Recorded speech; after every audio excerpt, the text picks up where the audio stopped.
যেভাবে সাংসদ আপনার নামে যেভাবে বলেছে, দলকে জানিয়েছেন আজকে কিছু?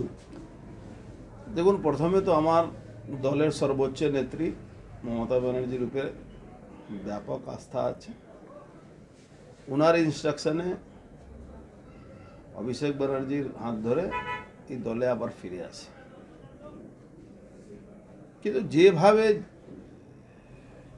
এই সোমনাথ শ্যাম জগদ্দলের বিধায়ক, সোকল্ড বিধায়ক, এখানে বিধায়ক বললে ওকে কেউ চেনে না, ওকে যদি লোহাচোর বলা যায় সবাই চেনে। তো তাকে যেভাবে বলছে, দলের মধ্যে থেকে দলের গাইডলাইনের বাইরে একজন এমপির নামে বলছে, এমপির পরিবারের রিলেটিভ পাপ্পু সিং এর নামে, ভাইপো নামে বলছে। এই ব্যাপারটাকে দলকে আমি জানিয়ে দিয়েছি, দল আপনাদের মাধ্যমেও জেনেছে। তার এগেইনস্টে দল কেন কোনো অ্যাকশন নিচ্ছে না, বাধ্য হয়ে আমাকে ওর ব্যাপারে মুখ খুলতে হচ্ছে। কেন?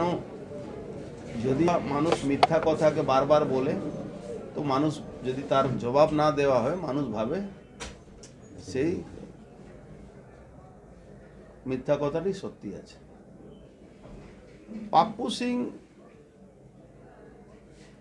সঙ্গে সোকল্ড যে মাস্টার মাইন্ড, যাকে পুলিশ কমিশনার বলেছিল কি he is a mastermind, Imran উর্ফ পঙ্কজ, সে ভিকি যাদবকে খুন করিয়েছে বা করেছে বা করিয়েছে। তার সঙ্গে পাপ্পু সিং এর কোনো যোগাযোগ এখন পর্যন্ত কেউ দেখাতে পারেনি, আজকে কোর্টেও পুলিশ দেখাতে পারেনি। কিন্তু সেই ইমরান উর্ফ পাপ্পু, আপনারা যদি বিগত দিনের লাইব্রেরিতে যাবেন, মোহরমের দিনে 16 নম্বর ওয়ার্ডে একটা 9 বছরের বাচ্চাকে এর অফিস থেকে বের করে খুন করা হয়েছে। তার বাবা চিল্লিয়ে চিল্লিয়ে বলেছিল সোমনাথ শ্যামের অফিস থেকে বেরিয়ে আমার ছেলেকে খুন করা, একটা মুসলিম ছেলে, বাচ্চা ছেলে, 9 ক্লাসের 9 বছরের বাচ্চা ছিল। এখন অপরাধীর সঙ্গে অপরাধীকে কেক কেটে খাওয়ানো হচ্ছে, সেই ছবি দেখানো হচ্ছে। সেই ছবি আমার কাছে এসেছিল, আমি ছবিটা সোশ্যাল মিডিয়াকে সবাইকে দিয়েছি। একজন সাংসদকে তীব্র ভাষায় আক্রমণ করতে আমি বলিনি, তারপরে আপনার কথাটা শুনুন। তো পুলিশ কিভাবে প্রমাণ চাইছে? ও বলছে, ওর সোমনাথ শ্যাম বলছে কি পাপ্পু সিং খুন করিয়েছে, আমার কাছে প্রমাণ আছে। ও তো প্রমাণ দেখাতে পারেনি। পুলিশ ওকে অ্যারেস্ট করেছে, অদ্ভুত ব্যাপার। একদিন আগে থানায় ডেপুটেশন, পরের দিন সিপি অফিসের ডেপুটেশন, তারপরের দিন তার গ্রেফতারি। এ তো বোঝা যাচ্ছে যে সুপার কম্পোজিশন নিয়ে এইসব কাজ করানো হচ্ছে। কে কার কোন মাথায় এর পিছনে কাজ করছে, এটা আমি সর্বোচ্চ নেতৃত্বকে বলেছি, এটা আপনি তদন্ত করুন, এর পিছনে কোন রহস্য, কোন রসায়ন আছে। যদি পাপ্পু সিং এর কথায় এই পঙ্কজ কথায় শুনে যদি খুন করে থাকে, তা ওয়াই ভিকি যাদব? কেন ভিকি যাদব চুনোপুটি একটা লোককে কেন মারতে হবে? যে এই কথাটা বলছে তাকে কেন না? তার মানে পুরোটাই একটা পলিটিক্যাল গিমিক দিয়ে এখানে তৃণমূল কংগ্রেসকে উইক করার চেষ্টা চলছে। এরা তলায় তলায় এদের, যখন থেকে আমি বিজেপি ছেড়ে তৃণমূলে এসেছি দিদির ইনস্ট্রাকশনে, অভিষেক ব্যানার্জি হাত ধরে, তখন থেকে এদের তোলাবাজি, এদের এক্সটর্শন, এদের লুটপাট, এদের লোহা চুরি, এদের হিরোইন বিক্রি কেন্দ্র করে সবটাই প্রায় বন্ধ দিকে। আপনি দেখবেন সেই ছবিতে যে কেসে, রাজ পান্ডের কেসে পাপ্পু সিংকে ডেকে আর ভিকি যাদব কেসে অ্যারেস্ট করা হয়েছে, সে রাজ পান্ডে আর পঙ্কজ উর্ফ ইমরান, এই দুজনের একসঙ্গে ছবি আছে, কেক কাটার সময়ও ছবি আছে, বিয়ে বাড়িতেও ছবি আছে, কে খাবে? কেক খাওয়ানোর সময় ছবি আছে। তাহলে এটা কি প্রমাণ করা যেতে পারে?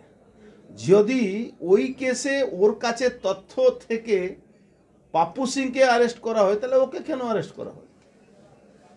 কিন্তু প্রথমে অ্যারেস্ট করা দরকার কাকে? সোমনাথ শ্যামকে। এবার থাকলো ওনাকে বলেছে অর্জুন সিং এর কথায় পাপ্পু সিং সবকিছু করে, আমি শুনেছি। সামা পোকা দেখেছেন তো, রাত্রিবেলা ফটফট করে, সকালবেলা এরকম সামা পোকার জবাব আমার দেওয়া উচিত না, কিন্তু সামা পোকা থেকে বেশি আমি মনে করি না যারা নিজের কোনোদিন তৃণমূল করেনি। তার মাকে আমি জামানত জব্দ করিয়েছিলাম, তার মা কাউন্সিলর ভোটে এ মেশিন ভেঙেছিল, একে পিটিয়ে পাবলিক পায়খানা করে দিয়েছিল পায়জামার মধ্যে। সেই লোকটাকে জন্য আমাকে অত ভাবতে হবে? আমার মতন লোককে, এই সামা পাকা সোমনাথ শ্যামকে, সামা পোকা মতন সোমনাথ শ্যামকে জন্য ভাবার দরকার। আমি আবার বলছি, দল এটা নিয়ে দেখা দরকার আছে। যে আমি সমস্ত কথা দিদিমণিকে জানিয়েছি, তারপরেও এর কথা বন্ধ হচ্ছে না।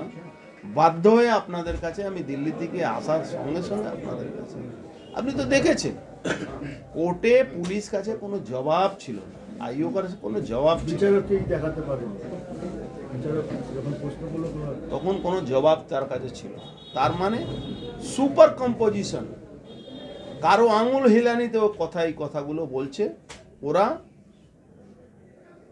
এই এলাকার গ্রুপবাজিটাকে বাড়িয়ে এই পুরো জেলার মধ্যে ভাইটাল দুটো সিট, ব্যারাকপুর আর দমদম, আপনারা জানেন ব্যারাকপুর দমদমে হাওয়াতেই হুগলি হাওয়া বয়। এখানে ব্যারাকপুর দমদমে যা হবে, ব্যারাকপুরে যা হবে সেটাই হুগলি। ব্যারাকপুর আর হুগলি হলো দুই বোন ভাই, দুই বোন, বড় বোন ছোট বোন। আর ব্যারাকপুর হুগলি ইন্ডাস্ট্রিয়াল দুটো বেল্টকে দেখে দুর্গাপুর আর হাবড়া চলে। এই সব জায়গাগুলোকে পার্টির সংগঠনটাকে, পার্টির যে ভূমিকাটাকে কিভাবে গ্রুপবাজি করে নষ্ট করছে, আমি দলকে রিকোয়েস্ট করব।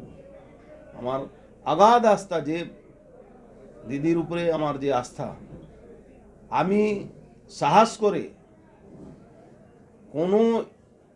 কোনো এজেন্সিকে ভয় না পেয়ে দল বিজেপি ছেড়ে তৃণমূল কংগ্রেসে এসেছি। কংগ্রেসে এসে আমি এমন কোন অপরাধ করে দিলাম, এই চুনোপুটি কথা, সামা পোকার কথা শুনতে হবে আমাকে? যারা ফ্ল্যাগ আজকে সরিয়ে দেওয়া হয়, এক সেকেন্ড এরা থাকতে পারবে না। আমি দায়িত্ব নিয়ে বলছি, মিলিটারি নামিয়ে দিলেও এরা থাকতে পারবে না। কেন? ওদের সঙ্গে মানুষ নেই, আমার সঙ্গে মানুষ আছে। আমি সারা জীবন মানুষকে নিয়ে রাজনীতি করেছি, মানুষকে নিয়ে দেখেছি। আমার ভুল, আবেগ, 19-এ আমি টিকিট চেয়েছিলাম, আবেগে আমাকে টিকিট দেওয়া হয়নি, তখন আমি বিজেপিতে গিয়ে জিতেছিলাম। যার আঙুল হেলানিতে কথায় এইসব করছে, সেই এলাকাও আমি জিতেছিলাম। আমি অন্য কিছু বলছি না, আমি সেই এলাকাও জিতেছিলাম।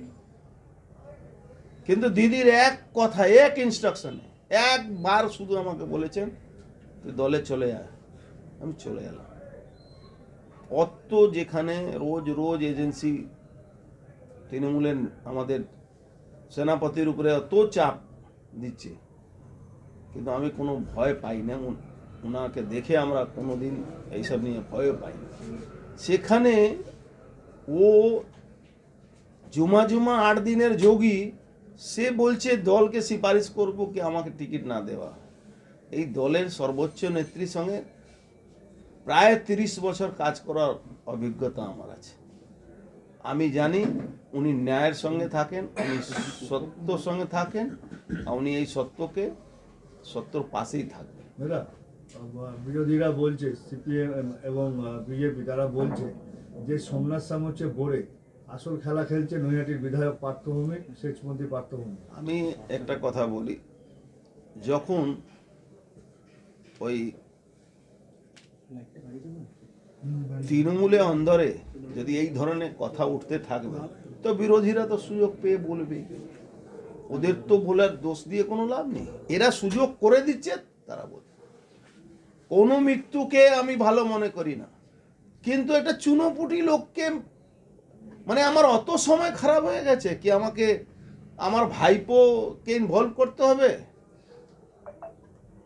ব্যারাকপুরে মানুষ যারা আমাকে চিনেন তারা দেখেছেন সিপিএম জামানায় লড়াই করে বুক চিপিয়ে লড়াই করেছি, কোনোদিন কম্প্রোমাইজ করিনি, কোনোদিন কাউকে ভয় পাইনি।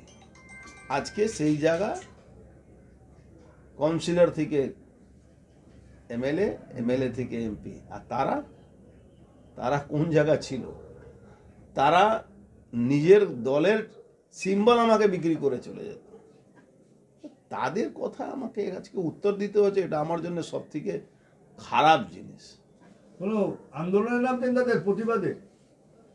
আমার মনে হচ্ছে না এর জন্য আমাকে আন্দোলন করতে হবে, কিন্তু মানুষকে জানাতে হবে। আমি এখনই আমার দলের যারা কর্মীরা আছেন তাদের সঙ্গে কথা বলে এই জগদ্দল ভাটপাড়া মিলিয়ে 4খানা মিটিং আমরা ঠিক করব।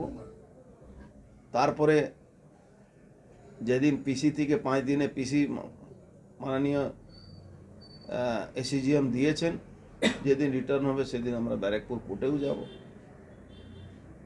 আমরা একটা ব্যাপক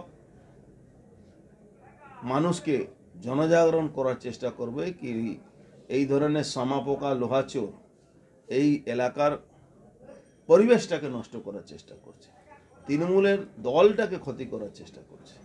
দাদা, তিনি এক জায়গায় বলছেন যে আপনি কিভাবে জয়েন করলেন এটাই তিনি বুঝতে পারছেন না। আপনার জয়েনিং যে বন্দ্যোপাধ্যায় আপনাকে জয়েন করাচ্ছে সেখানে তিনি সেই জয়েনিং নিয়ে প্রশ্ন তুলতে আরম্ভ করেছে। সোমনাথ শ্যাম কে হরিদাস পাল, তাকে আমাকে জবাব দিতে হবে? এই তো জবাব সওয়াল তো যেখানে সর্বোচ্চ নেত্রী যেখানে ডিসিশন দিয়েছে সেখানে এই চুনোপুটিকে জবাব দিতে হবে আমাকে? এই ব্রয়লার মুরগিকে জবাব আমাকে দিতে হবে? যার নিজের কোনো ঠিকানা নেই, যার কি বলা যায়, যার কোনো অস্তিত্ব নেই, যার ডিএনএতে সিপিএম কংগ্রেস আছে, আমাদের তো ডিএনএতে সিপিএম নেই। তারা সিপিএম এর সঙ্গে হাত মিলিয়ে কি না কি করেছে, এক্সাইড ব্যাটারি থেকে কন্ট্রাক্টরি থেকে নিয়ে কি না কি করেছে। সিপিএম এর নেতা এদের ফ্যাক্টরিতে ম্যানেজারি করতো, ওখানে কে জানে না এটা কি করে কন্ট্রাক্টরি পেয়েছে? সামনগর রাতপুরের সমস্ত মানুষ জানে, যখন বিদ্যুৎ গাঙ্গুলি বেঁচে ছিলেন তখন।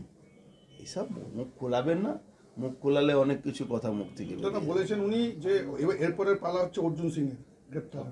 আমি তো চ্যালেঞ্জ করে বলছি, পতাকা সরিয়ে যদি একটা কথা মুখ থেকে বেরিয়ে যায় আমি নাক কান কাটিয়ে ঘুরে বেড়াবো। আর 2019-এ বাড়ি ছেড়ে অর্জুন সিং পালাইনি, আমি ছিলাম, ও পালিয়েছিল।